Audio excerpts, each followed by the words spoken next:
So there will be three components to today's session, or we can say three sections.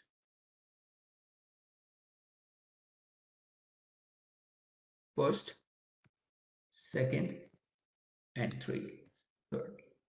In the first section, I'll provide you an overview.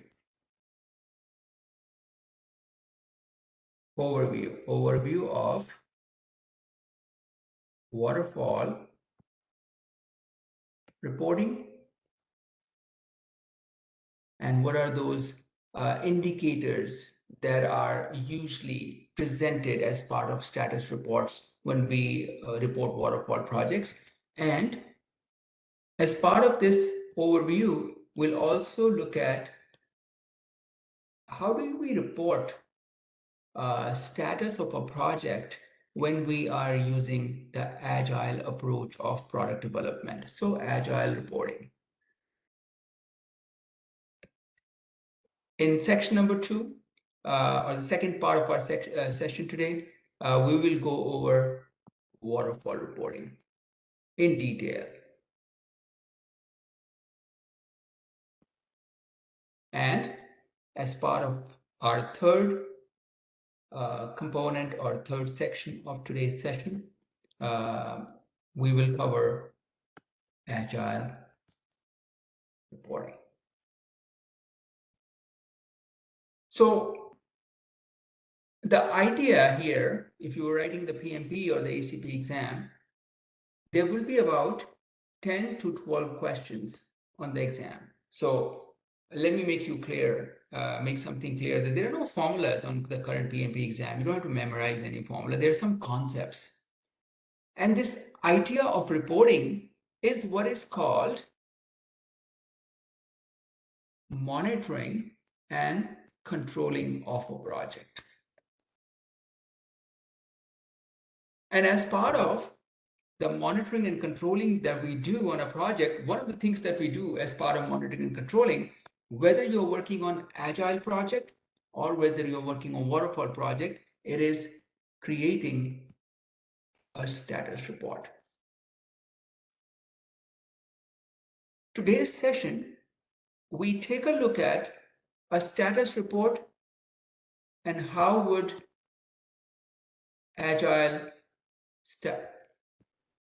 we create agile status report, or what does an agile status report contain for a project? And if you're working in waterfall project, what are those elements that are part of waterfall, sometimes called predictive status report? What are those elements that are part of this report, right? So the overview, let's talk about the overview. So the core component of today's agenda is a status report and how do we do reporting on agile and waterfall. So the overview goes like this. Waterfall philosophy is based on primarily reporting on scope, time, and cost. Most of the reports, status reports that you would see on waterfall or predictive projects would generally contain what is the budget, the initial baseline, BAC, budget at completion. They would contain what is, if there are any change requests, what is the new budget, estimate at completion. What is ETC, estimate to complete, things that we already talked about in one of our sessions. Number 4, what is the actual cost? What is the planned value? And what is the earned value? Usually waterfall-based projects, they show these elements as part of the reporting. And this is what is shown. Plus, Plus, in waterfall-based projects, you also show what risks are we seeing right now, and if there are any master issues that have taken place. And generally, waterfall or predictive status reports are all about talking about what was the initial budget? Is this initial budget still applicable or it has changed? How much more money do we need, or what is our estimate to complete right now? How much money have we spent? What is the actual cost? At that point of time, what was the estimated cost, money that was to be spent, and finally, there's something called earned value, right? So we're going to talk about these concepts today as part of waterfall reporting, but keep in mind this about waterfall projects. In waterfall projects, stakeholders are firm on scope. They just want the scope, work, deliver. And you see that the time, schedule, and the cost continues to change throughout, but the work remains constant, or usually we continue to add work to the initial baseline. So this is the philosophy of agile reporting. Waterfall reporting. So waterfall status report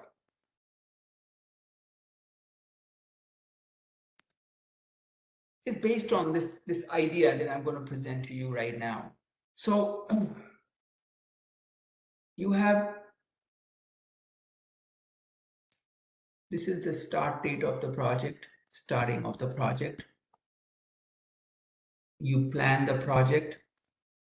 At the end of planning, right here, you are able to have the BAC, or the budget of the project. How much money would it take to complete the work that we have? Budget at completion, established. Budget at completion.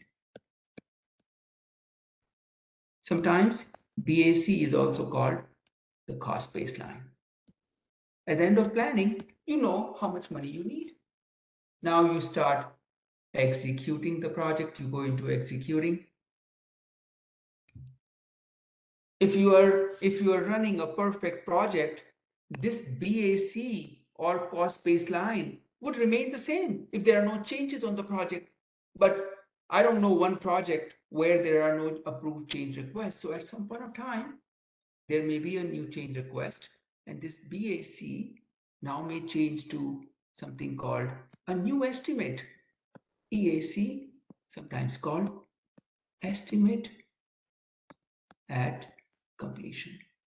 So whenever we present a status report to our stakeholders, we show them both our initial baseline and our new baseline due to the approved changes. Our status reports usually contain these two elements, right? So what you see here is that stakeholders, so right here during planning, stakeholders said that I want this work done, this scope done. And the scope, let's say, had 100 items. Said, we want this done. You planned the project and you said the budget at completion, BAC or cost baseline for this scope with 100 requirements would be, let's say, $1.2 million. Now, this 100 requirements right here at this time, somewhere here, a new requirement came. It got approved. So it was not 100 requirements anymore. It was 101 requirements now.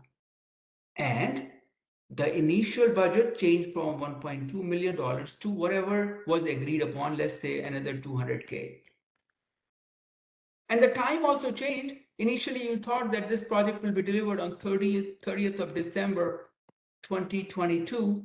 Now, with this new requirement, the date of delivery, date of deployment, date of release, date of transition was also changed to, let's say, 15th Jan. So the idea of predictive project is that scope remains same mostly or increases. Stakeholders, or in other words, stakeholders are firm on scope. What continues to change? What is the time and the cost? That's why predictive or waterfall projects, I would not use the word delayed or over budget, are usually influenced by stakeholders' expectation. And to meet all stakeholders' expectation, we continue to change the schedule and the cost of the project. By the time you end the project, seldom it has happened on my own lifetime while I've been managing projects that we have delivered projects on schedule and initial cost because stakeholders have come up with new requirements and they have actually needed what they wanted, plus they've added some more agile, predictive philosophy in front of you. So one of the exam question, whether if you're writing the ACP exam or the PMP exam, revolves around this idea that stakeholders' expectations are firm on predictive projects. So what changes? What do we have to balance out? The time and the cost. However, on agile-based projects, the idea has been inverted. So on agile-based project, agile or adaptive-based project, this idea has been inverted. Now, the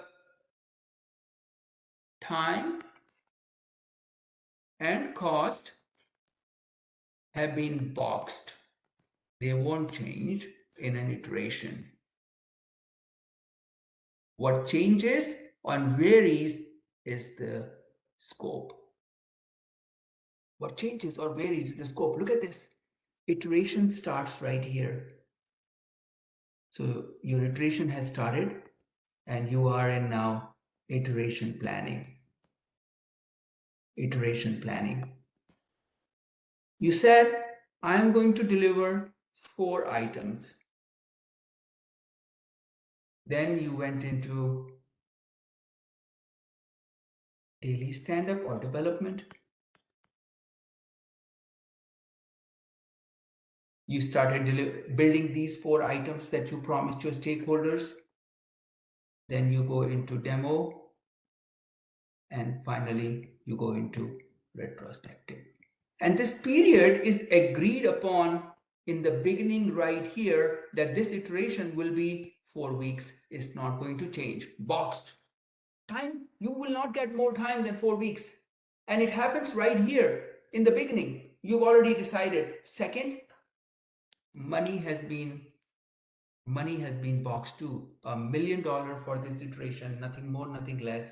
Whatever you can do, you got to do it in $1 million. And 4 weeks. So you start this journey from here, and if you are not able to deliver these 4 items in this iteration, let's say iteration 1, if you can't deliver these items, the remaining items are pushed back into the product backlog. They push back. They're like, but you don't get more time and you don't get more money, right? So agile philosophy or agile reporting is something like an inverted triangle where time and cost have been boxed. They don't change. What changes is scope, right? In predictive projects, stakeholder expectations are the highest priority. They don't change, actually they increase them. And they are willing to change the schedule and the cost.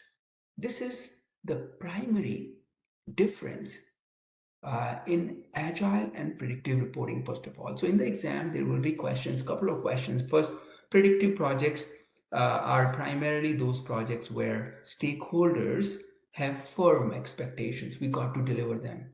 Sometimes to deliver them, we may need to change the schedule, and of course, cost will also change in that effort. And stakeholder needs also change later. And in addition to the initial baseline, we add some more time sometimes, right? Because of those reasons. But in Agile, your time and cost have been boxed. They don't change for that specific iteration. I'm not talking about the whole project. For that specific iteration, what can vary is your scope? What varies is your scope, right? That's number one concept that you must keep in mind. So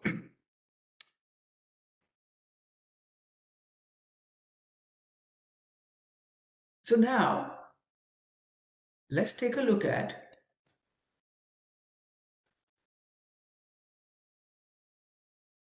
waterfall status reports.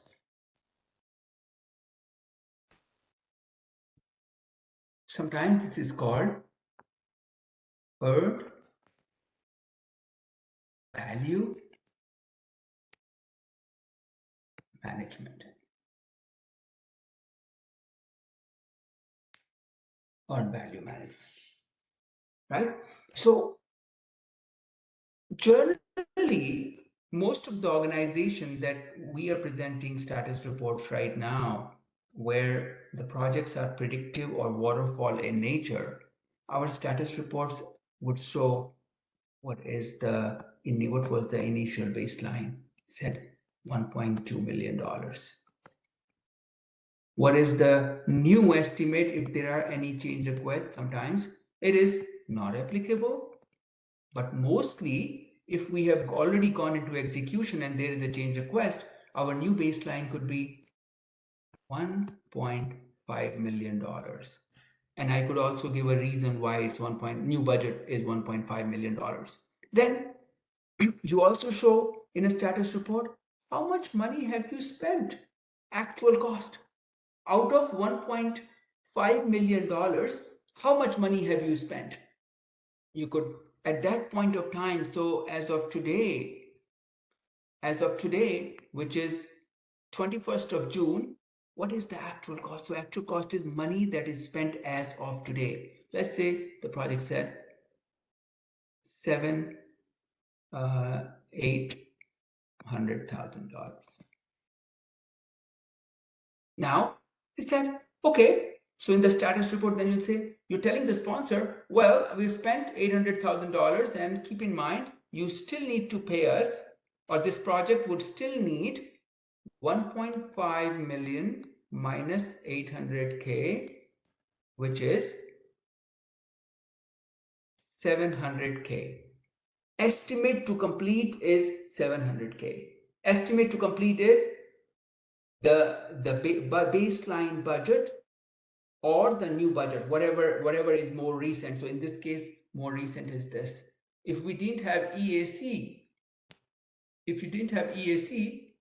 then your ETC would have been 1.2 minus 800 and 400. But because you have the new baseline budget now, or the new estimate, which is $1.5 million, your ETC, also called estimate to complete, would be 1.5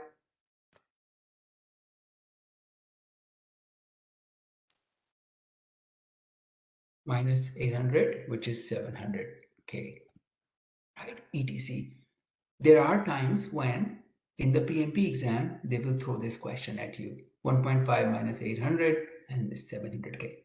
Now, apart from this, there are 4 very important indicators that are shown on a status report. Most of the organizations are showing these indicators, and they call them cost performance index, or sometimes cost variance. They may choose how they want to report their cost variance. Sometimes sometimes they show both, but most of the organization actually show CPI because this is more relevant to them for most, right? And then this is on the cost. Then they also show what is the schedule performance index or schedule variance. And on the ACP exam as well as PMP exam, this is where they test your concept. If you know this, you got all those 4 to 5 questions on the exam, if you know this idea. So if you know this idea, and if you know what ETC, estimate to complete, means, you got it. You got everything, right? So what are we here to learn in the second component of today's session? The second component of today's session is about learning what is cost variance and cost performance index? They mean the same, right? They relay the same message. And what is schedule performance index or schedule variance? And as promised, as I said in the beginning, we have finished our component number 1 of today's agenda, or we can say section 1, which was overview of how reporting happens on agile and predictive project. The triangle and the inverted triangle, right? So if you know that difference, you would get 1 or 2 conceptual questions on ACP or PMP exam, correct? And I see Megan has her hands up, and so we'll answer her question first. Megan, what's your question? Hello, sorry. I have a question regarding the difference between the waterfall and agile status report. You said that in the agile, in each iteration, we're talking about the iteration, and then the cost and time is as boxed, so there's no change, but the scope can change. My question is that I suppose that within the iteration, the scope also doesn't change. No, scope, look, if you promised 10 items to be delivered and if you didn't deliver 10 items, what happens to your project from now on? Yeah, that is correct. So it would go back to the product backlog. But what So, if but we cannot add them, yeah? We so cannot your add to. expected work that was to be done did not take place, but the scope, right? So in waterfall-based project, what I was trying to relay and convey here was that in waterfall-based project, you do not necessarily report on scope.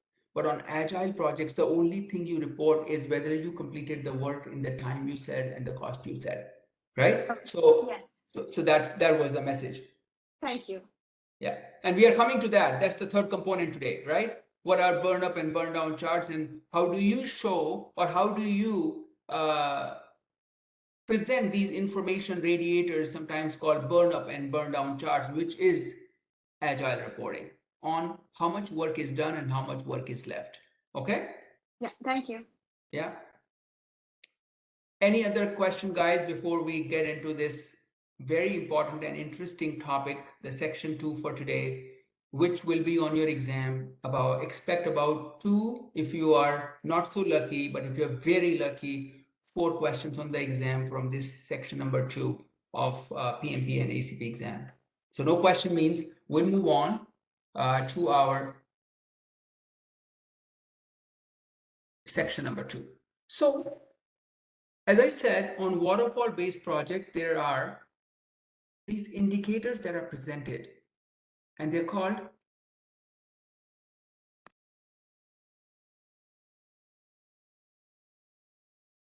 cost variance,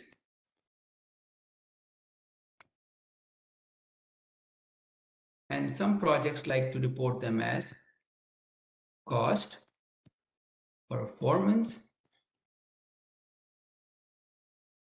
index, CV or CPI. In the exam, they will not say cost performance index or cost variance, they will say CPI, right? So, cost variance. Cost variance. So every project has 2 critical indicators.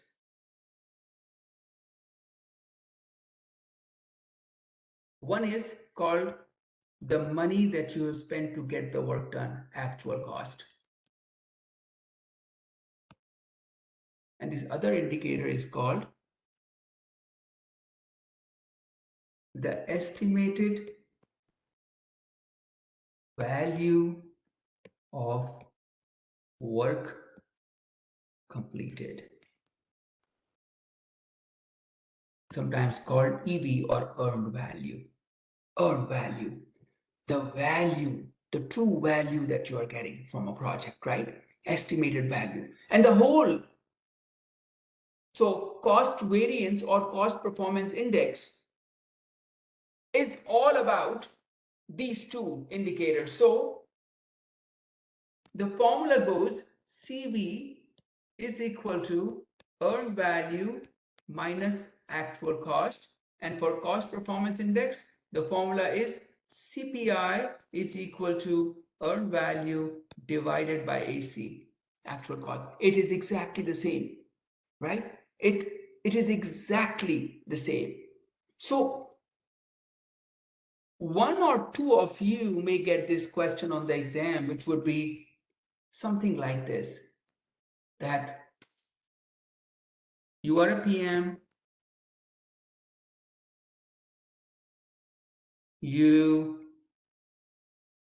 the earned value on your project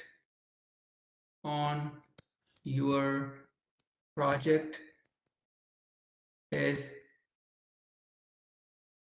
$100.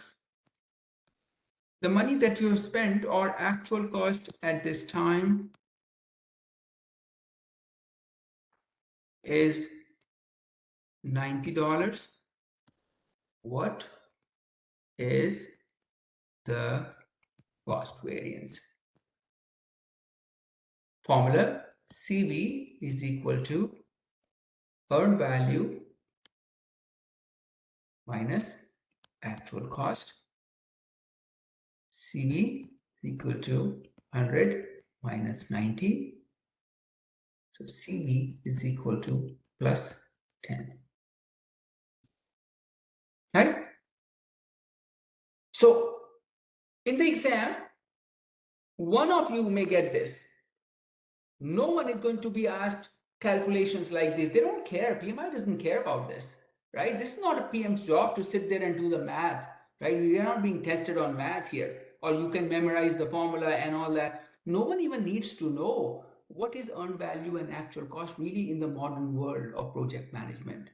What we need to know is our engines give us the cost variance, or our engines give us, let's say this question was CV or CPI. Now what is CPI's cost performance index? Is earned value divided by actual cost.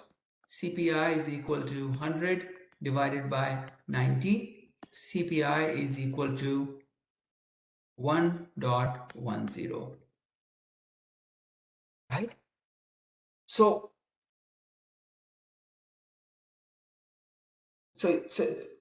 this scenario right here. So let's open a new slide here. Look, our outcomes were cost variance is equal to earned value minus actual cost.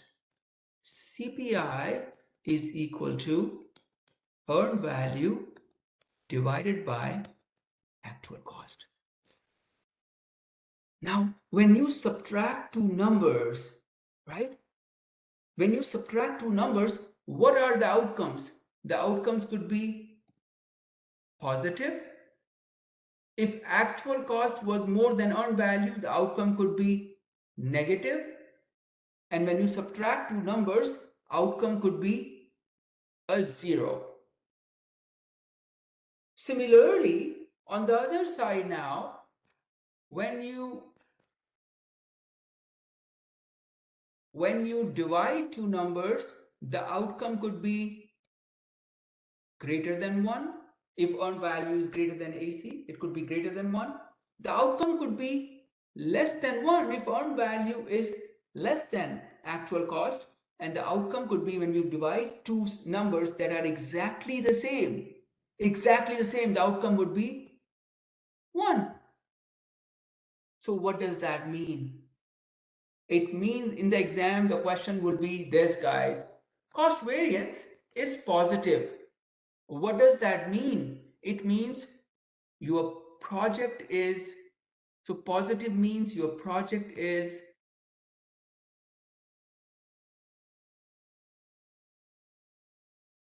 under budget. It's a good thing. And greater than 1 also means exactly the same.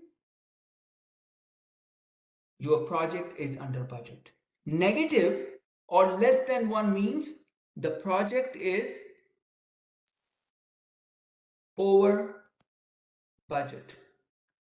And 0 and 1 means you are running a perfect project. No changes have taken place. everything is going as per the plan, or you are executing this project as per the initial plan. You're running the project as per the initial plan, right? So CPI greater than 1, under budget. CPI less than 1, over budget. And CPI as per 1 means as per the initial plan. So you won't be getting any questions on this side. Plus, minus, and 0, because this is not how we report the projects anymore. We report the projects based on the performance indexes, cost performance index. And your questions will be like this. Now you can answer them on your own right now. So look, CPI on the project you're working on is 1.13. CPI on your project is 1. CPI on your project is 0.97. What is the health of these projects? Scenario number 1, scenario number 2, scenario number 3. So based on what we created here, negative or less than 1 being bad, positive or greater than 1 being good, and 1 or 0 being as per the plan. What do you see here? What do you think? If you were reading a PMP question and the PMP question said CPI is 1.13, option A, B, C, D, which option are you going to choose? Are you going to choose the option that this project is under budget? Is this your option? Is this the right option for you? And you said, this is my answer. True, false, thumbs up, thumbs down? True. True. CPI 1 as per the plan. True, false?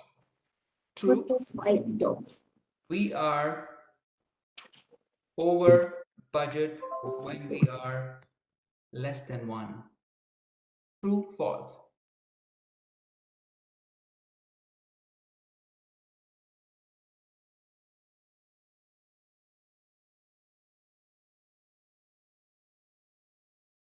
Can you guys hear me? Yes, we can. Yes. Okay. So what did you guys think about scenario number 3? CPI is 0.97, over budget. Is that true? True. True, right? True. Does everyone understand this concept? Because this is your exam question. The 1 or 2 exam question that you're getting on will be on CPI, right? So if you understand this, that's it. They're not going to ask you for any calculation. They're just going to say, you're working on a project, CPI is 1.13. What do you think is your project? Because it is positive or greater than 1, your project is doing well from budget standpoint. Now you can apply the same philosophy, just the same philosophy, to schedule measurement also on the project. So you can apply the same philosophy right here, copy, and or let's just go. So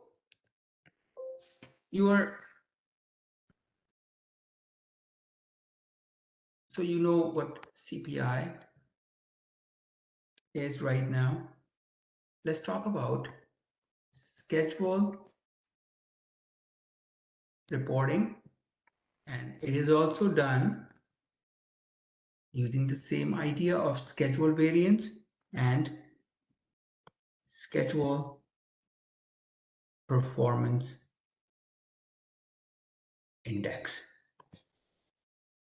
Here again, one of the important indicators for you is earn value, but the other indicator has changed, and the other indicator is plan value.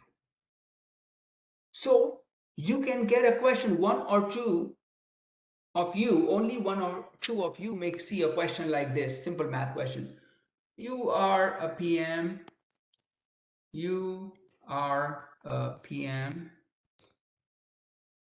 at this time your earned value is $90. Your plan value is $100. What is the schedule variance or schedule performance index? Means the same. So the outcomes, so the idea is schedule variance is equal to earned value minus plan value, and schedule performance index is equal to earned value divided by plan value. In this case, you will see that schedule variance, so let's change the color to schedule variance is 90 minus 100, or schedule performance index is 90 divided by 100. Schedule variance is minus 10. SPI is 0.90. The idea is exactly the same. When you subtract two numbers right here, the outcome could be positive. The outcome could be positive.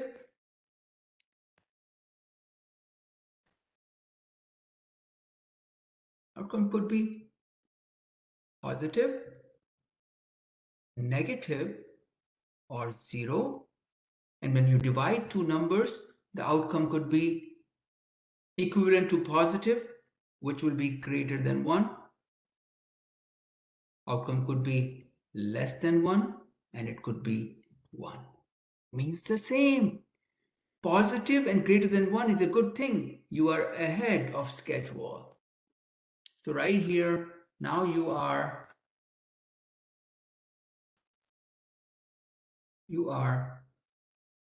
ahead of schedule if it is positive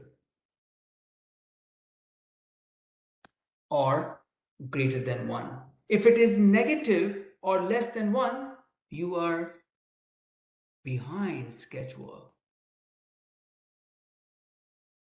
And if it is 0 or 1, depending on you are reporting SV or SPI, what method you are choosing, this will be on target or as per the plan. You are going as per the plan, or you are running a perfect project. You're running a perfect project, right? Very simple philosophy. So in the exam, by the way, I think I can say with 100% confidence that there are no calculations. You will not be asked to do any calculation. Last time I heard someone calculating on PMP exam was, I think, 4 years ago. We continue to say that one or two may get this question, but what kind of questions will be there on the exam? Now, this is the full visual of those 2 or 3 questions that you will get from here. So question, your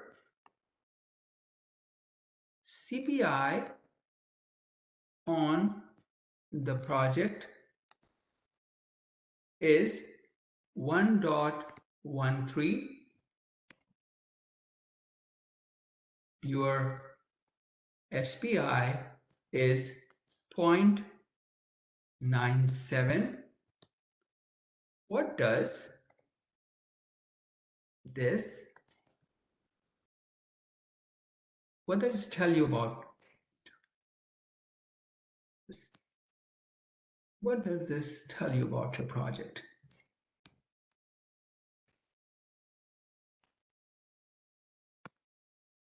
Based on what we learned, so A, B, C, and D, under budget, ahead of schedule.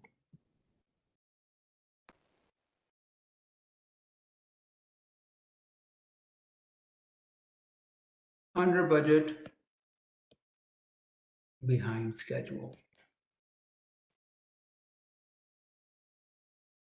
The data is not sufficient.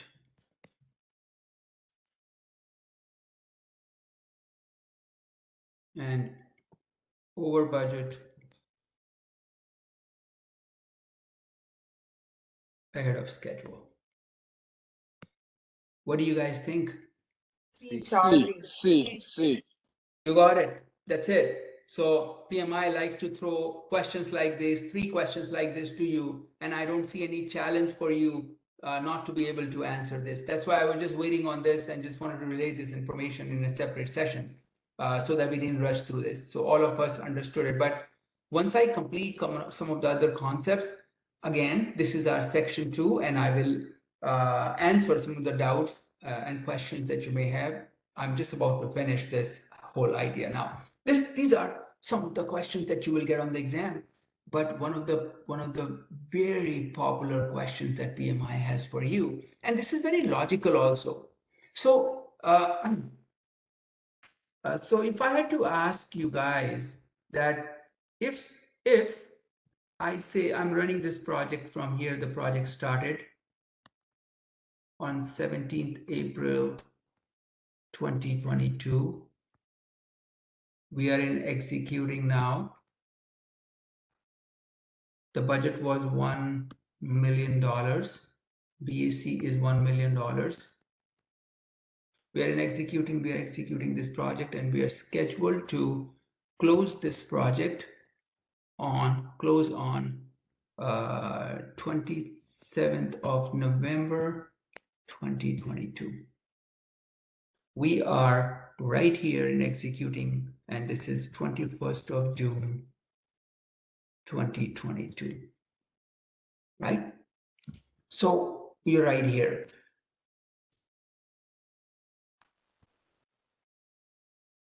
You're right here today.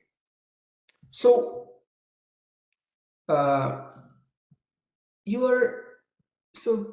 when executing started, every week you started sending out a report, and your CPI every week from executing started, let's say on 21st of May.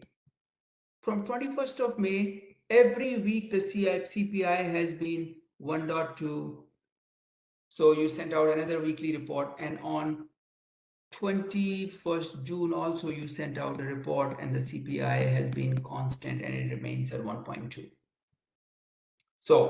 So what I'm trying to say is that the day you started reporting this project, you have consistently reported this project at a CPI of 1.2. So question to you based on what you have just learned. 1.2 means the project is over budget or under budget? Under budget. Under budget.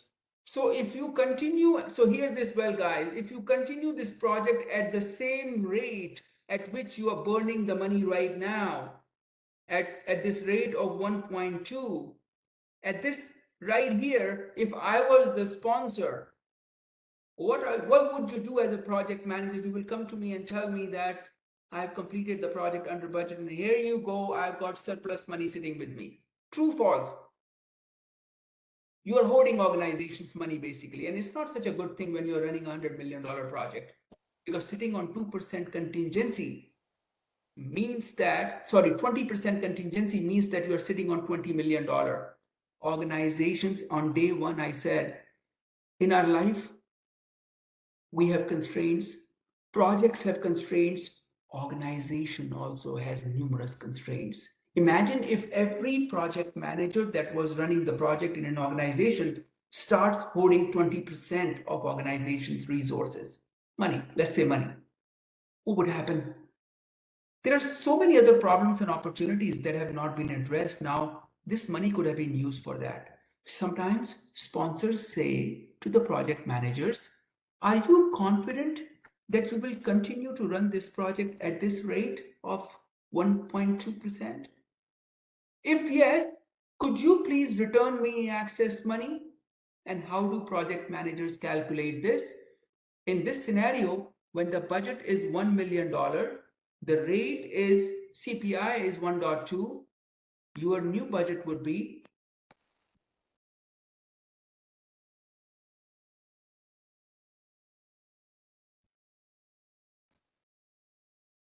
divide your BAC by CPI and you will get the new budget, right? So do this and tell me what happens. Divide this $1 million by the rate at which you are burning the money. What happens here? What's your answer?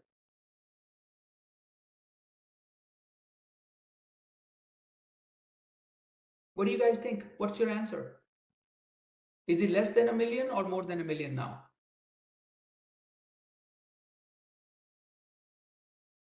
Less than. It should be less than Less than $1 $1 million. million. You're less than $1 million, right? And this is what PMI wants to know.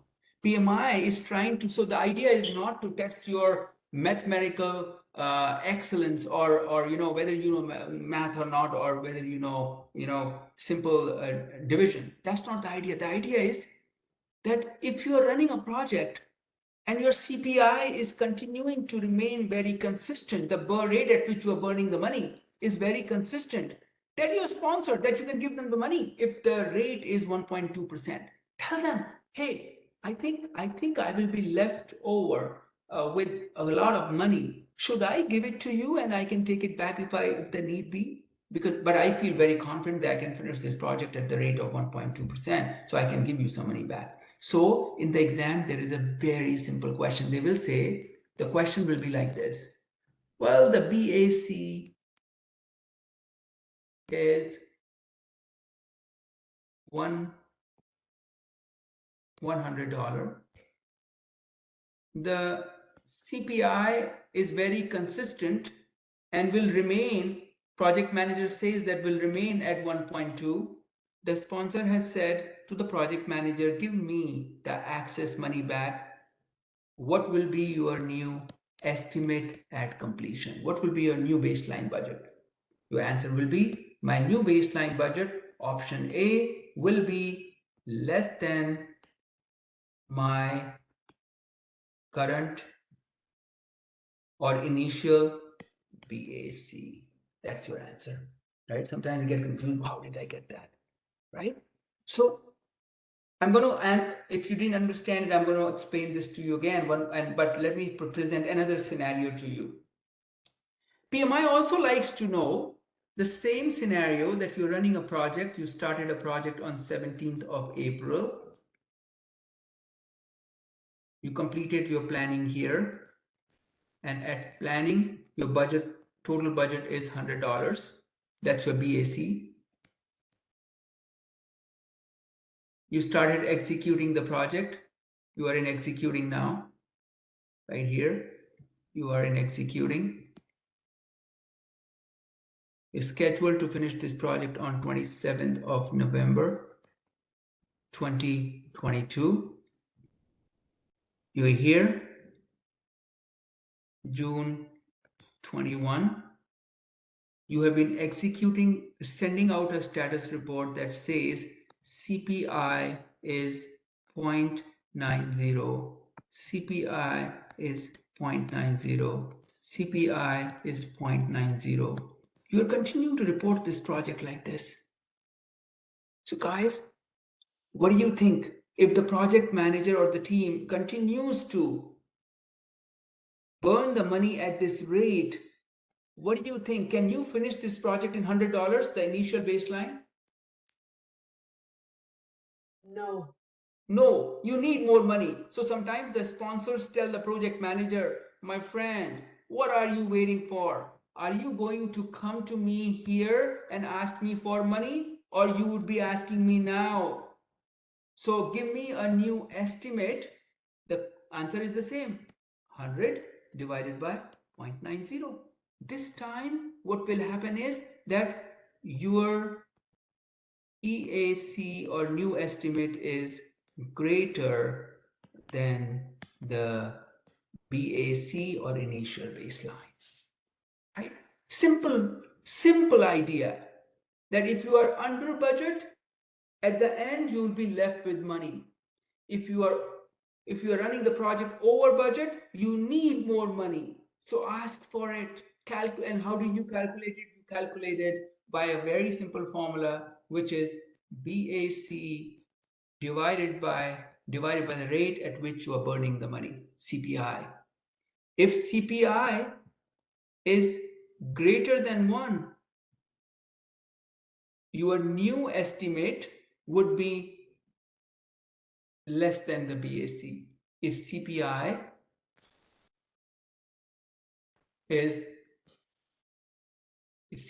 is less than 1, your new estimate would be greater than BAC. So keep this in mind. Very, very, very simple philosophy. But this was our section 2, but let me show you now. On traditional projects, one more time, on traditional projects,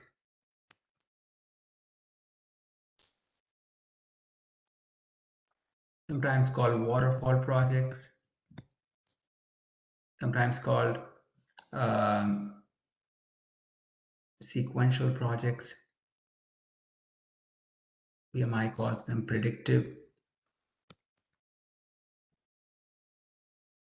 Some organizations call them plan-driven, plan-heavy projects, whatever the name may be, right? Plan-driven, whatever the name may be, irrelevant, and that's irrelevant.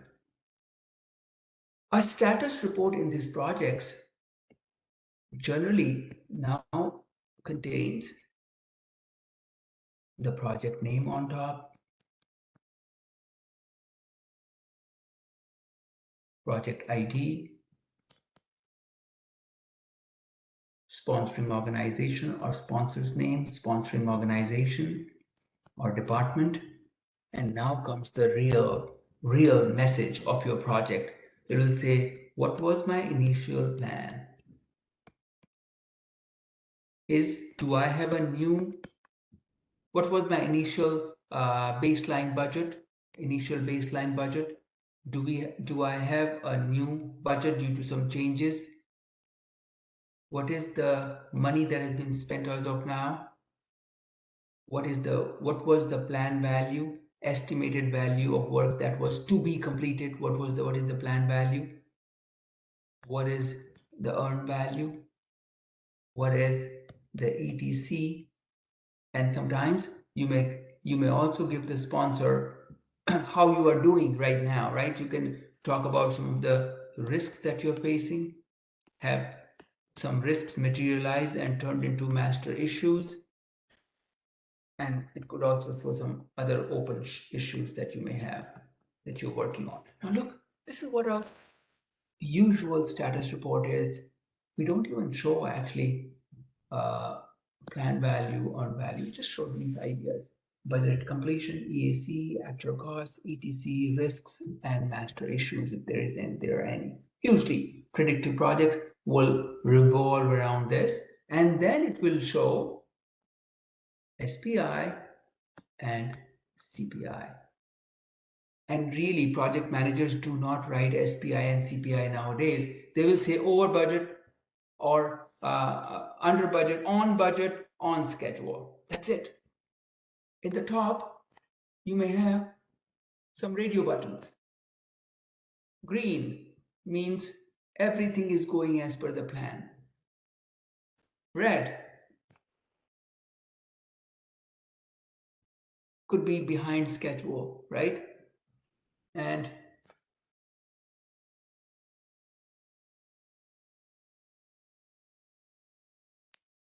yellow could be we are on track, but maybe tracking down right now, just slightly tracking down, but no correction required. Will be in line. So everything for schedule, you could show these 3 colors.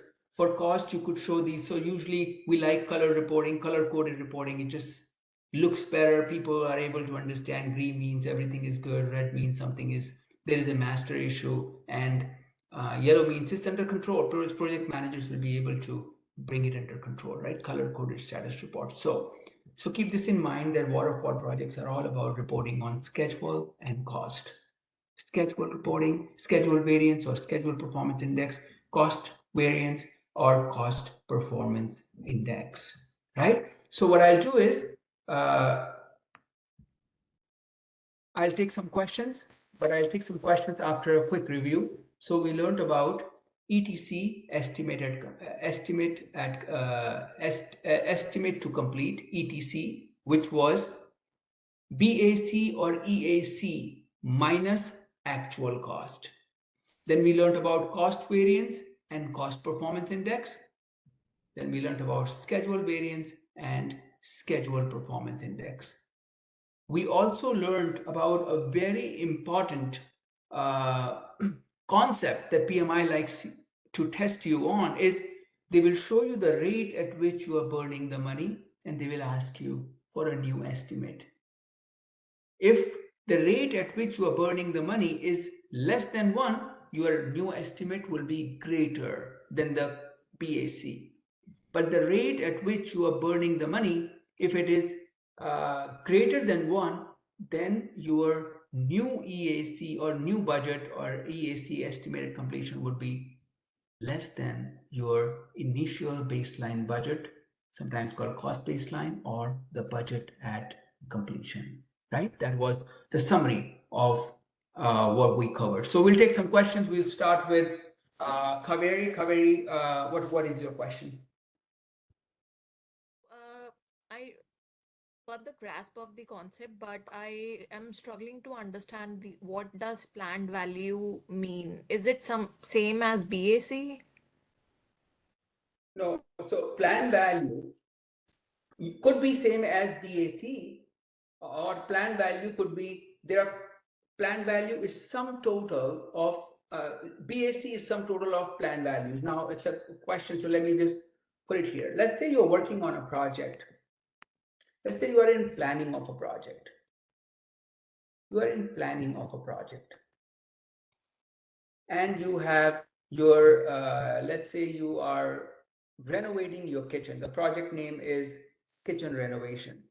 Now you got requirements from stakeholders that we need a granite top. Number one. Second requirement is that we need a gas stove. The third requirement is we need tiles, new tiles. And the fourth requirement is we need a new exhaust. This is planning. Now you did planning, you said granite is going to cost me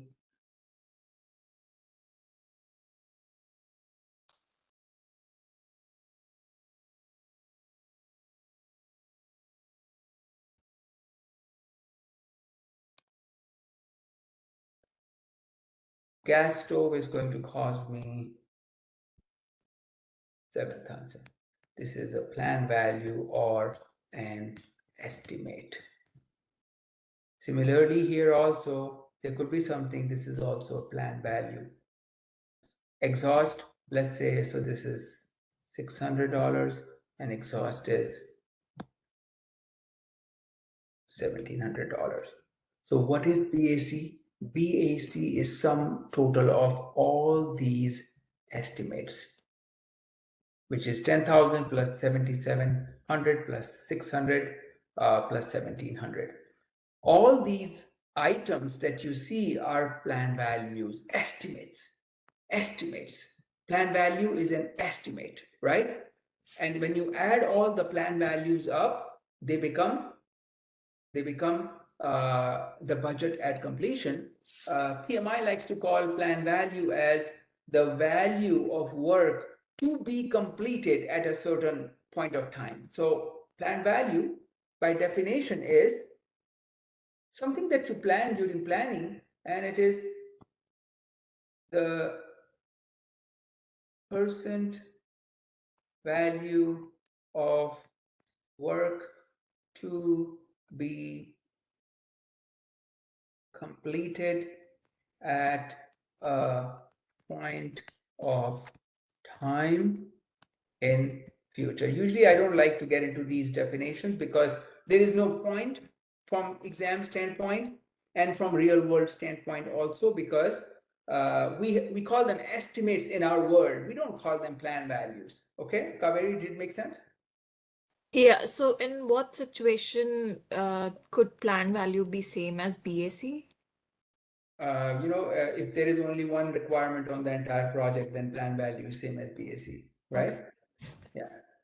But usually plan values are estimates of work that needs to be completed. BAC is sum total of all the plan value. Okay. All right. Hello, Preet, you have a question? Hi, Hemant. Yes. So we talked about if CPI is less than 1, then this means that we are over budget. Sorry, under budget, right? So we need more funding. No, CPI is less than 1, you said? Yeah. CPI less than 1 does not mean that you are Sorry, under over budget. under We are budget. over budget. Yeah, my bad. Sorry. Yeah. So this means we need more funding in the future. So does this mean we are requesting for the contingency access only, or like is it more than that? So what So we look, really ask in that? yeah, so CPI is cost baseline. So guys, CPI is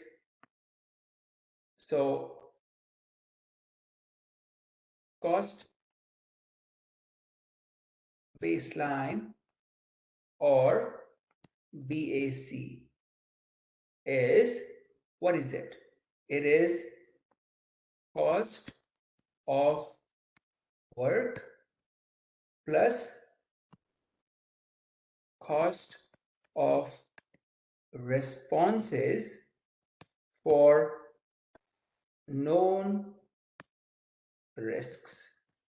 These cost of responses for known risks is also called contingency or sometimes called contingency.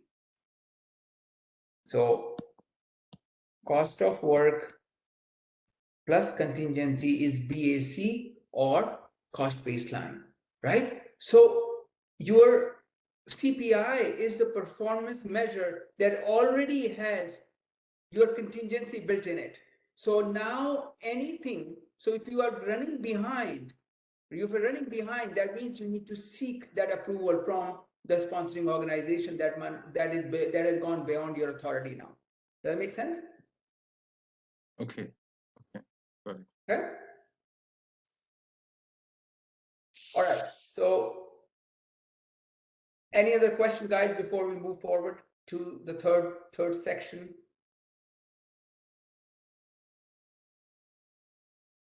Excuse me, sorry, just following the question, I had the same question. I'm clear right now, just to confirm that. So when we are under budget, it means, or like when we are over budget, it means that we already consumed our contingency, but still we are over budget. Absolutely. You have already consumed the contingency. Because performance of a project is measured on cost baseline. Cost baseline has contingency built in it, but management reserve is outside that contingency, right? Yes. Yes. Yeah. So, thank you. Yeah, welcome. But that's a good question. Apalapreet and Negin, they asked a question, and I don't know if I have talked about it in the session, but let me very quickly clarify something to you. Cost baseline. So let's go back to that example that we use for Kaveri. The project is to renovate a kitchen. Your project is to renovate a kitchen. Renovate the kitchen.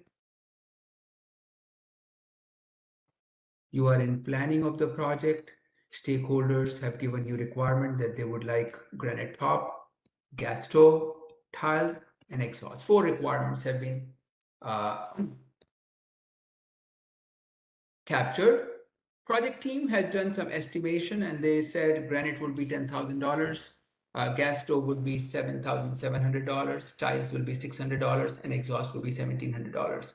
Now, one of the team members said, guys, the team that installs granite, historically on all the projects that we have undertaken, they have always delayed it by 2 days, and usually in this project, let's put a contingency for that of about $2,000. It has usually been 20% over what they say. So let's put $2,000. This is your contingency here. Contingency is being built because of a risk that you see, and this dollar value is the response for that risk. Now you said, well, the people who are going to do tiles, it's very cheap, $600. We worry that they have to get a contract, they have quoted a low price, but we have taken them on board. But how about we just put for that risk also, because we've never seen anything done in $600, it's usually $1,000. So let's put another $400 here. So the cost baseline, guys, the cost baseline or the BAC in this case is 10,000 plus 7,700 plus 600 plus 1,700 plus 2,000 plus 400. So this is your cost baseline. It already has the contingency. And now when you're reporting the project to CPI, it is being reported based on that performance baseline. That's why it's called the performance baseline. You're going to measure the performance of project against the baseline called the cost baseline, right? Now, this is what is called cost baseline. So the cost baseline now becomes, or your BAC, let's call cost baseline CB, let's call it CB for short. CB or BAC in this case is 20,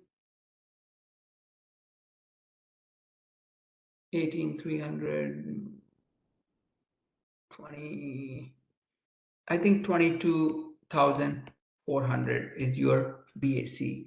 Now you go to your sponsor and you say, well, sponsor, here you go. We feel that we will be able to complete this project in $22,400, and it includes the contingency of about $2,400.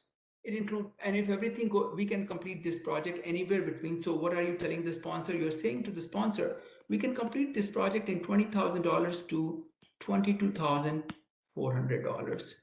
Now the sponsor says, guys, every time you come to me, you find risks, you build responses, but you never complete the project within this baseline also, in spite of the fact that you have documented your risks and built contingencies of your own. You still don't. So here you go. The project budget would be $22,400 plus my management reserve, which is $2,000. But the management does not even sometimes tell the project manager about the reserve that they have at hand, because if they tell the project manager, and the project manager is from the vendor's side or a contractor side, they will make sure that they consume this also. So sponsors or the person who is renovating the kitchen has the cost. They have this cost of all the work. They also have included the contingency right here. The contingency. Plus, they have also built an additional reserve called management reserve, but the project team and the project manager are not authorized to use it. So to Pallapreet's question, if the project is at 1.10, you are now used up your contingency too. Does that make sense, guys? Did that give you more clarity? Yeah, definitely. Right? So management reserve is not something that project managers and the team can use without approval from the organization. They need organization's approval. Project budget is not what is used for reporting a project. Projects are reported on project team's estimate and their contingency. And this is what is called performance baseline, cost baseline, or budget at completion. Any questions from here, guys? These were very good questions, actually. Yeah, Felix, go ahead. I have a go. So sorry. So what can do I for a project manager to to use up the contingency, would I have to go for an approval again, or I can just use it at will? So you said if you could use the contingencies that the team formed? Yes. Once Okay. it has been approved initially. Yeah. So every time I need to go like I'm going above the budget and I'm going into a contingency, would I have to go get an approval again to use up from that approved contingency? So cost baseline or budget at completion, this is also called performance baseline. So we will answer Felix's question using this slide, performance baseline. You measure the performance based on this. Cost baseline is formed of cost of work packages, or some organizations will call them cost of activities. Some organizations may call it cost of requirements or cost of requirements. Plus cost baseline is reserve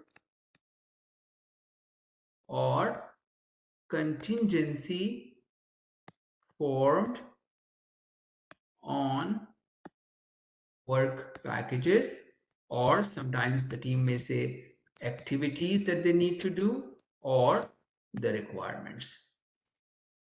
So this reserve is formed by the project manager and the team, sometimes called the contingency, and this reserve and how the team will use it is totally at the discretion of the project manager and the team. However, over and beyond this, sponsoring organization also puts aside something for unknown risks, something that we don't know yet. And it may happen based on their experience, it is usually happening. And they will say, we'll call it management reserve, but this is unspoken. Something that we don't convey specifically to our vendors, we'll never talk about it. Otherwise, vendors will find a way to consume it. And we put it aside, quietly on the side, say, you know what, there's always something happens. And for those unknown risks, things that we do not know, and we do not know what responses will be required, we'll put management reserve. And here you need approval. And this is totally at the discretion of the project team. They don't need any approval. So Felix, this answers your question, I hope. Thank you very much, sir. Okay. All right. So here we go. We go to the third section for today, and a very important section if you were writing the PMP exam, ACP exam, right?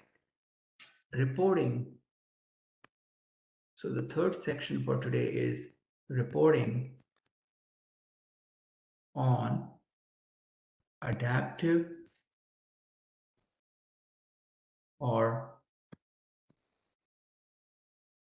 agile projects. So we're going to talk about the third component for today and the final component for today, right? Reporting on agile projects is done by using visual boards sometimes. Sometimes we use some visual boards.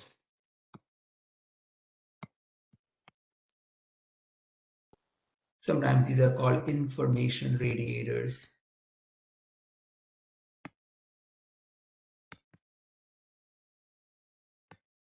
Sometimes these are also called Kanban boards to report the work. And from exam standpoint, what we are looking at today, one of these information radiators are called burn down charts, and not or and burn up charts. As I said before, so this is what we will be looking at today. And as I said before, The agile reporting philosophy is based on this inverted triangle philosophy, where time and cost are locked or boxed. Can't change them, they don't vary. What can change during an iteration is the scope, right? Or in the words, I will focus on the requirements that generate maximum value for me. And I'll continue to reevaluate my scope. Not just in the beginning, 3 years ago, agree on a scope and run on a path, a blind path of delivering things, delivering what was written in the plan. But in agile projects, we say, well, we will deliver what generates maximum value. We'll continue to reevaluate our scope or bring changes to it, right? So scope is not fixed. Time and cost are locked or fixed. I think fixed would be a better word. Fixed. What varies is the scope. And it varies based on what at a certain point of time is creating not value, maximum value. Just knowing this idea here gets you 2 questions right on the PMP and ACP exam. Just this idea.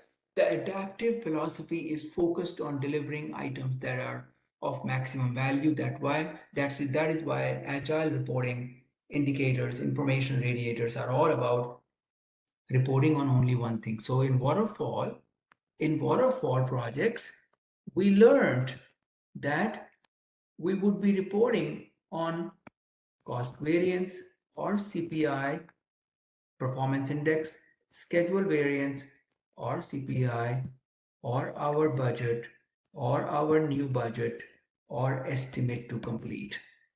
These are the things we reported on. But on adaptive or agile project, all this is locked. If it is already agreed upon and not going to change, why the hell should I waste any real estate on this? I would only talk about whether I am completing the agreed upon work in the agreed upon time or not. And we report on scope, ideally using 2 graphs. One shows the amount of work done, and the other chart shows the amount of work left. How much work is left and how much work is done. So there are 2 charts that you use, and these charts are called burn up and burn down charts, right? So as you know, that agile projects, as we know, all of us know that all projects,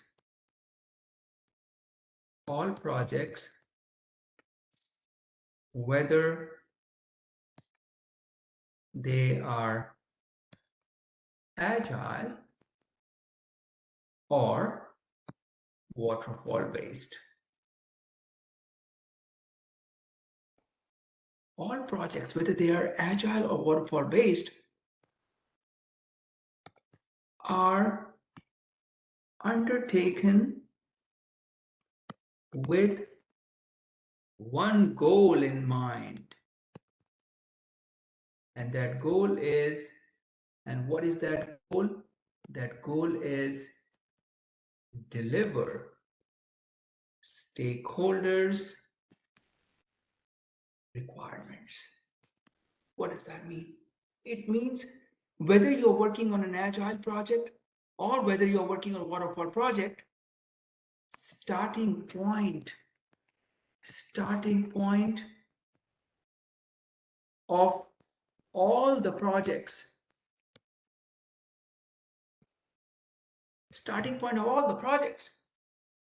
and I should say the rationale or the true starting point of all the project is understanding the needs of stakeholders. whatever projects you may be working on, Agile, Waterfall, Hybrid, Rational Unified Processes, or any other philosophy that you may decide to use, but the starting point of projects remains, there's this common starting point, which is truly understand the needs of the stakeholders. And when you have understood, and on waterfall-based projects, so how do we, starting point of all the projects is understand the need. So where do we document these requirements? Where do you document these needs of the stakeholders? In Agile projects, we document these needs in a product backlog. Some organizations may document the need in they may call it the requirement document itself. On waterfall projects, we document these needs of stakeholders in a requirement document. So if you're working in waterfall-based projects or traditional project, you will be creating a requirement document. And if you're working on adaptive or agile-based project, you will be creating a product backlog. In waterfall-based project, you will collect the requirements and you will try to deliver most of them.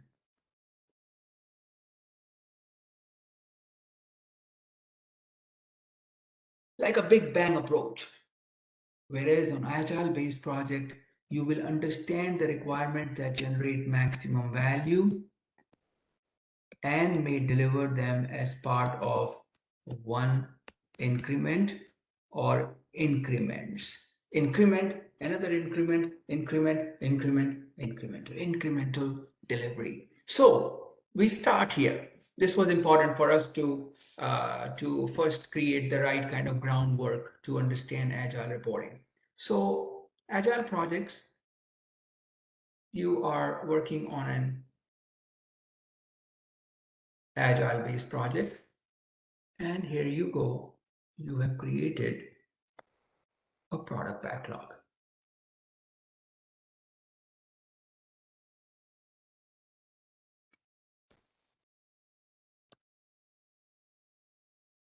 You documented your first requirement. You can call them user stories or requirements, whatever you may want to call them. User stories or requirements, depending on the nature of your agile project. One, you want a granite counter. Second, you need a stove. Third, you need tiles. Fourth, you need exhaust. 5, you need a faucet. 6, you need some pot lights. You need a backsplash.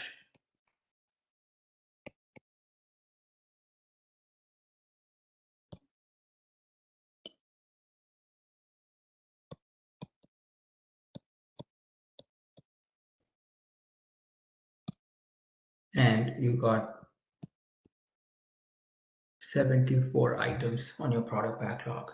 So it could be user story or product backlog or requirements. Now, a product backlog also clearly shows the items are prioritized. So as you see here, the items 1, 2, 3, 4, they are given a priority. Priority could be, high priority, medium priority, low priority. In agile projects, you may have must. So high priority items are generally placed on top of the product backlog. Must. And there could be should, could, and all that, right? So the idea of a product backlog is that you have your requirements all documented or user stories documented and they are prioritized. Along with this product backlog also contains a very high level estimate, and the estimate could be, and as I said in the class, estimates are in agile projects or generally in all projects are done based on the level of effort, the level of risk, and the level of complexity. So granite countertop must, what is the level of effort, risk, and complexity? Based on that, either you could say, remember planning poker that we learned about, planning poker? Or we learned about a t-shirt sizing method. So each of these requirements here, each of these requirements are either given a number based on Fibonacci series in planning poker, or a t-shirt size, extra small, small, medium, large, extra large, extra extra large, and extra extra extra large. Every requirement is given some kind of an estimate. And a t-shirt size, which is large, extra large, and extra extra large, means that the requirement is highly complex, high on risk, and requires high level effort, right? Similarly, the smaller numbers of the planning poker game based on Fibonacci series, the smaller number means that the effort is low, risk is low, and complexity is low. So all the estimates, whether you are in predictive projects or you are in agile based projects, are done based on effort, risk, and complexity. So organizations generally, they will have these numbers. If you are using the planning poker method, you will have 1, 2, 3, 5, 8, 13, 21, and 34. You could give these numbers to each user story or requirement right here, and these numbers would mean that the requirement is low on effort, low on risk, and lower complexity. And these numbers at the rear end would mean that it's high on effort, high on risk, and high on complexity, right? So, but they don't tell you how many days in agile projects. We don't come up with these accurate estimates, but we come up with something called relative estimation, and this is your exam question. Estimation on agile is based on relative estimates, relative to a t-shirt size, relative to a number written on this game that we play together in a very collaborative fashion called planning poker, right? And these t-shirt sizes or numbers are awarded or given based on the level of effort, risk, and complexity. Low effort, low risk, low complexity, lower the number or lower the t-shirt size, right? So sometimes some organizations said, you know what, if something is low effort, low risk, and low complexity, we will give it 4 points, and 4 points will be equal to half day of work. Low effort, low risk, low complexity. If something is medium effort, medium risk, and medium complexity, we'll give it 8 points. When something is large effort, large risk, and large complexity, we'll give it 12 points. And they already know that this translates to half day. Then they will say, if someone is extremely high effort, extremely high, we'll call it 16 points. So for every requirement here, points are given. 4 points, 8 points, 16 points, 16 points,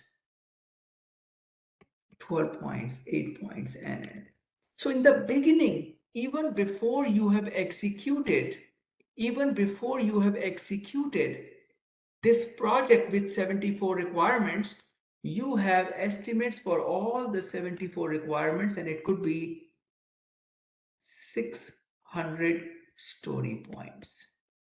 Here you go. So the team says, so we don't talk about 74 requirements, we talk about 600 story points. This is how much we got to burn. And we will start burning our requirements from top to bottom because top generates the maximum value and they will come to bottom. So team says, well guys, so now they're planning their first iteration. They have not done any work and they have decided to go for the first iteration. They know that they have 600 points to burn. These 74 requirements, they translate into, let's say, for example, 600 points. So now the team is planning the first iteration. They've started working on iteration number 1. They're planning it right now. This team had never worked before, and the team says, guys, we got to burn 600 points. We are 8 of us. What do you think? How many story points can we burn? This is an exam question for ACP and PMP. How do you come up with the estimate for a first iteration and you have never worked together? We can use historical evidences, we can use expert opinion, and we can collectively use the expertise, team's insight and experience to come up with what is it that we can burn. So the team came up with something like, we'll burn about 60 story points, and based on those 60 they selected this. I think 32 plus, so 4 plus 4 8, 8 plus 8 16, 16 and 16 32, 32 and 16 48, and 48 and 12 60 points. They said, there you go guys, we are working till pot lights, we're finishing this work. These are the requirements. We are delivering granite in our first iteration. We are delivering the stove. We are delivering tiles. We are delivering exhaust. We're delivering faucet. We're delivering lights. This is what you're doing. This is 60 points. Planning is done. Now the team will start developing them, executing the project, sometimes called the stand-up of 1 to 4 week will start, depending on what the team felt would be the right length for an iteration. Daily stand-up, they will build these 6 requirements, which are equal to 60 story points. Then they will demo them when it is done, and finally they have retrospective. So when before the first iteration, when the team has created a product backlog like this, and the team knows that they can burn about 60 story points, the team says 60 story points, we got 60 story points,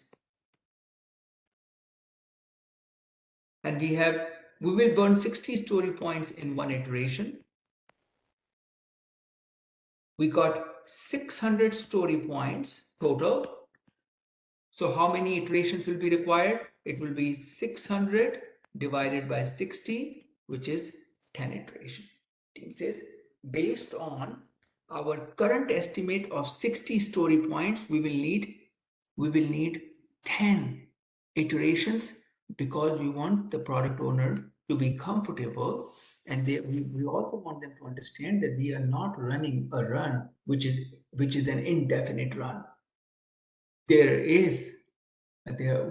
do see an end. The end is in sight, right? And then what the team does at this time is that they create a picture, a plan.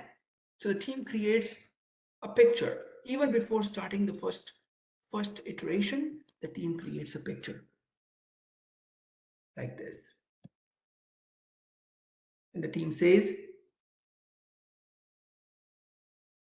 100 story points, 200 story points, 300 story points, 400 story points, 500 story points, and 600 story points. They'll put all the story points on y-axis, and here they're showing iteration 1, iteration 2, iteration 3, 4, iteration 5, iteration 6, iteration 7, 8, iteration 9, and iteration number 10. Now the team is saying iteration 1 right here, we will be done with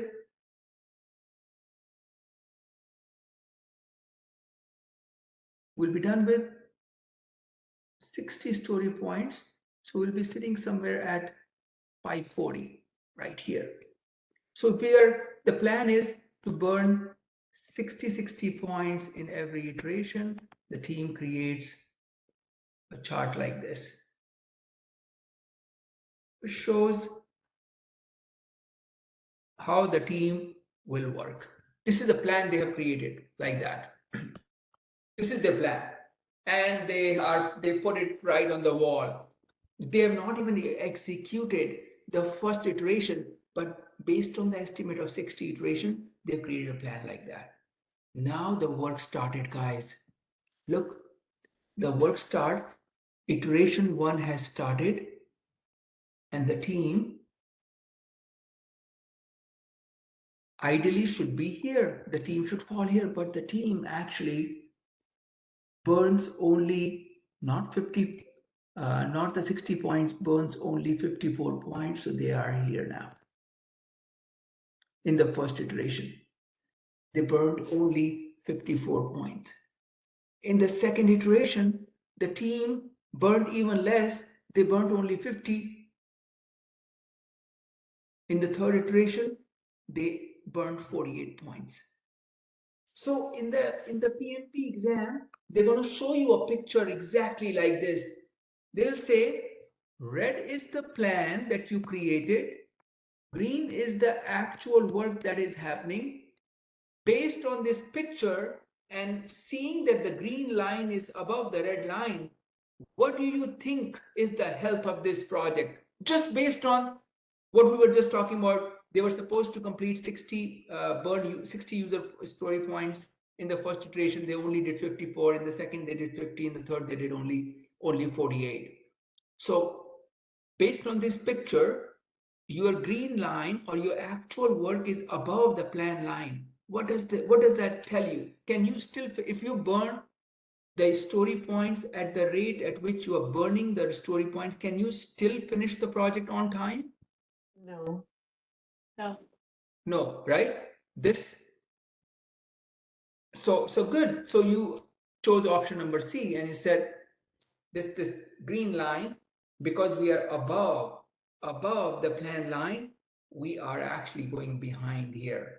So the team actually could now sit with the product owner and say, you know what, because we had never worked together before and we've run 3 iterations and we are not able to burn 60 story points, I think our ideal velocity or the rate at which we are burning the user story, which is average of last 3 or 4 iteration, is X. So we will create a new chart, and now they added maybe 2 more iterations based on their velocity, right? But if the team was working on this project and the actual work started and they started burning 70, 72 and more, what would happen if the team is burning more points? You're falling below the plan line. What is this telling you? Ahead of schedule. You are burning more work than you anticipated. So these burn up charts are not, these burn down charts are not charts that you create once and you leave it. You continue to upgrade the plan, and you continue to upgrade, continue to update the plan also. Either you continue to compress it or you continue to extend it. The green line or the actual work tells you, based on you being on top of the plan work or below, whether you are ahead or behind. So from exam standpoint, if your actual line is above the plan line, you are completing less work than you promised or estimated. If your actual line is below the plan line, you're completing more work. So in both cases, you got to start rebaselining. You got to start rebaselining the work. Now, before I give you an opportunity to ask me a question, so this is one of the exam questions that you will get, not one, you will get about 2 to 3 questions on this chart right here. You need to know this chart really well. Now, let's say in the exam, PMI also likes to throw this question at you. They will say the team has just completed, so their total story points. So it's a total story points on your in your product backlog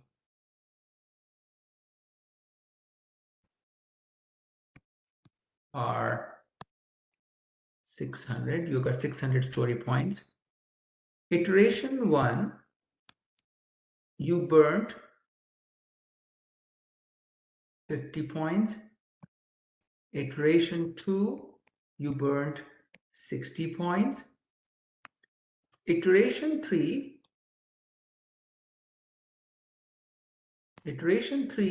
you burnt 68 points, and iteration 4, you burned 69 points. Iteration 5, you have burned 69 points. What is the velocity? So before we answer this question here, let's define velocity for you. Velocity is the rate at which you are burning the story points. Velocity is the rate at which you are burning the story points. So how do you calculate the velocity? How does the team tell the product owner how many iterations will be required? So the team says our velocity is 50 plus 60 plus 68 plus 69 plus 69 divided by average 5, which is 110, 178, I don't know, 69, 69, 100, whatever, right? So whatever that is. So the velocity comes to 100 and... What do you think, guys? What is velocity here? If you take an average? 61.5. 61.5. So in the exam, you will get this question too. What is the current velocity of the team? It is 61.5.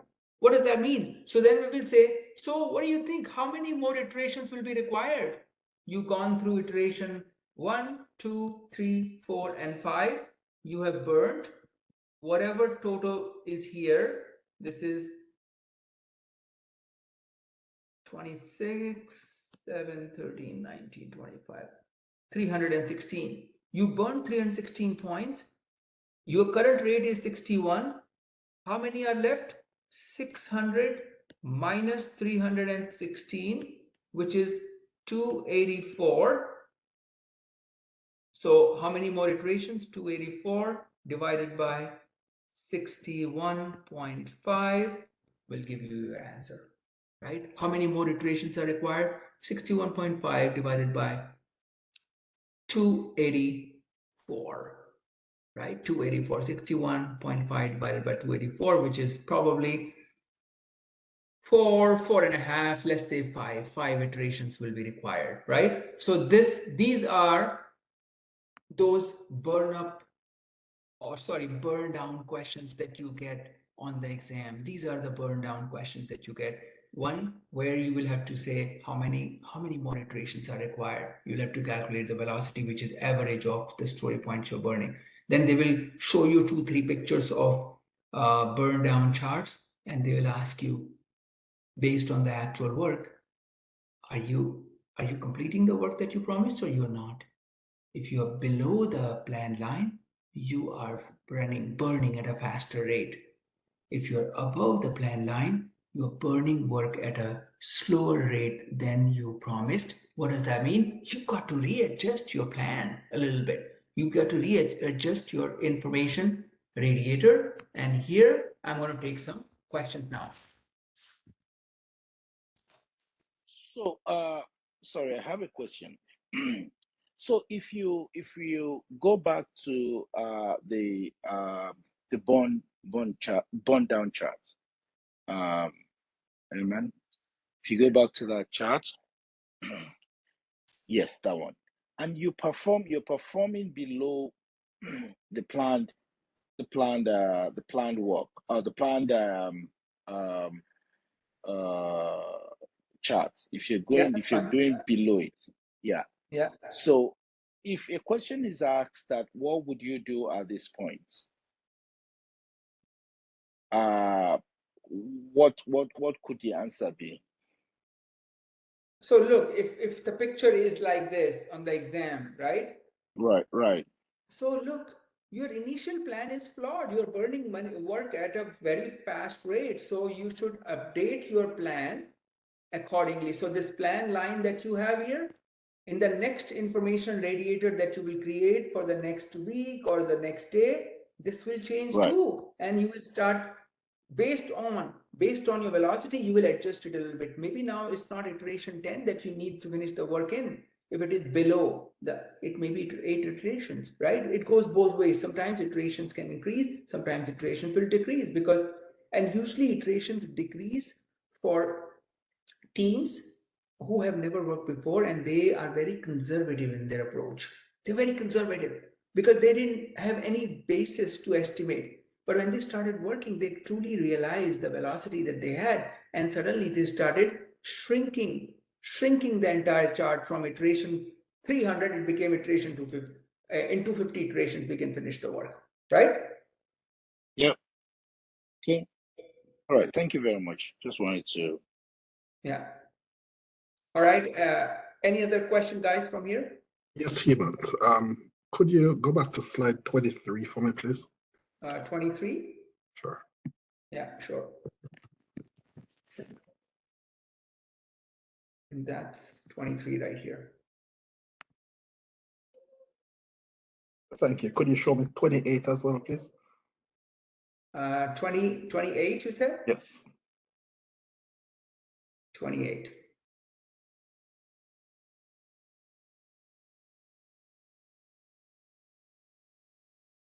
Thank you. That's it for me.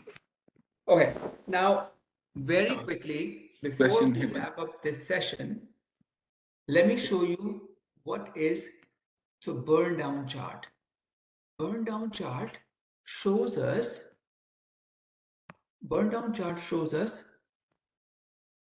how much work is left. This is what they're showing us, how much work is left, right? That's what burn down chart shows us. This is a burn down chart, right? This one, burn down chart. It shows us how much work is left. Famous PMI question. This is a famous PMI question for you on the PMP as well as ACP exam. What does the burn down chart show? It shows how much work is left, right? Then there is another chart that is created, which is exactly same. The idea is exactly same as this, and it is called a burn up chart. A burn up chart. So let's put a new slide. here, and it says, again, the story points here, 100, 200, 300, 400, 500, and 600. Let's say the team has decided that they will be burning 50 points per sprint or per iteration. So how many iterations would be? Team has created a picture like this, and they have iteration 1. So 50 means they will need 12 iterations. So iteration 2, iteration 3, iteration 4, iteration 5, 6, 7, 8, 9, 10, 11, and 12. So iteration 1, the team is expected to be here. 50. Iteration 2, the team is expected to be here. Iteration 3, the team is expected to be here. Iteration 4, team is expected to be here. Iteration 5, expected to be here. 6, here. 7, expected to be here. 8, expected to be here. 9, expected to be here. 10, expected to be here. 11, here, and 12, they are expected to be here. So the team has created a plan. This is their plan. So all these, I've just, for dimensions, I put that, but just consider these dots here. These dots. Team has created this plan. Now the team starts working. In the first iteration, the team only burns, so 50 is here like this, right? 50 is right here. So in the first iteration, the team burns only 30 points. Right there. Iteration 1, they burn 30 points. Iteration 2, they burn. So guys, if they continue at this rate like this, what would happen? Can the team finish the work if the actual work line is falling below the planned work line? Do you think the team can finish the work in scheduled 12 iterations? No. No. That's your answer for the exam. This is what this is called a burn down. Sorry, but oh, that's too late for me to burn up chart. Burn up chart shows the work that is completed in, you're showing work in each, instead of showing how much work is left, how much work is accomplished in each iteration. Same concept. The team is just creating another visual for our product owner. They're creating another visual. This week we did 50 story points. Next week, instead of showing burn up, you're going instead of showing a burn down, you're showing a burn up chart. Burn up chart shows the work that is being completed in each iteration or the work accomplished in each iteration. Burn down chart show the work remaining in each iteration. That is what it is, right? And if your green line is going over this, you will finish this work way before, right? Continue to measure your velocity and adjust your burn up and burn down charts accordingly. Your velocity. If you're working in the first iterations and you have never worked before, don't rely on another team's velocity. Rely on your own experience, historical evidences, and collaborative estimation, right? Use some collaborative games. And this is it. 3 sections that we covered. We presented to you today the overview of status reporting on Agile and Waterfall project and how the concept of triangle, right? Scope, time, and cost inverted, and then inverted where time and cost has been locked in agile projects, and predictive projects where we have scope which is fixed and time and cost continue to vary. Then we learned all about waterfall-based reporting, and we learned about what is BAC, ETC, EAC. Most importantly, we learned about those variances and indexes. In the PMP exam and ACP exam, you will see questions on indexes. And then finally, we learned about Agile reporting, and Agile reporting is all about showing how much work is done and how much work is left using two kinds of information radiators called burn up and burn down charts. We also learned about what is velocity. We looked a little bit into a product backlog, and we said in our day one, we said starting point of all the projects in the world is understanding the needs of stakeholders. On agile projects, these needs are documented sometimes in a product backlog, and in waterfall projects, these needs are documented in requirement document, sometimes called business requirement document, and some organizations may choose some other terminology for their artifacts. This is it for today, guys. This is where we will stop.